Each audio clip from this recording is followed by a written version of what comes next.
Good morning mga bro and see, nandito na naman po si JSP Spider. So, kausap ko po kagabi si GSSP Arlene na Compok ng Kabantian Chapter. So, shoutout po sa lahat ng officers and members po ng Kabantian Chapter.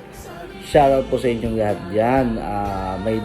Gaganapin po sa Friday ang kanilang bloodletting program. So, ayan. Ito. Yan. So, shoutout po sa pangunguna po ng 8 Federal Office, 11 Kabantian Chapter, and kasama po na yung Santa Cruz Chapter. Shoutout po sa inyong lahat dyan. And maraming salamat po sa pag-PM nyo po sa akin.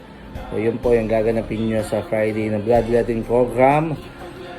Dugo mo, buhay ko. So again, dugo mo, buhay ko. Blood is precious, gift of life. So sa pangunguna po yan ni Sherwin SSPG Ramos, and syempre si Bro Robert GSSP Arlene Compok. So shoutout po sa inyong lahat dyan, Kabantian Chapter sa Davao, Santa Cruz Chapter. Shoutout po sa inyong lahat dyan, and maraming salamat po sa pagsuporta nyo po sa ating Spider Clothing. So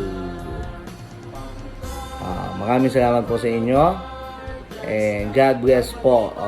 Sana send nyo po sa akin yung mga videos nung gagamitin yung activity na dugo mo, dugo mo, buhay ko.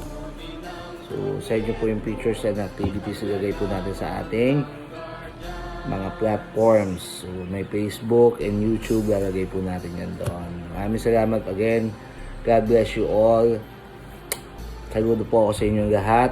Sir GSSP Arlene, thank you sa pamumuno nyo dyan. Maraming salamat po sa inyo. Ayun, nagkausap tayo kagabi. Shoutout po sa inyo lahat dyan, lahat po ng officers, lahat po ng members. Shoutout po sa inyong lahat dyan. Saludo po sa inyo. God bless po.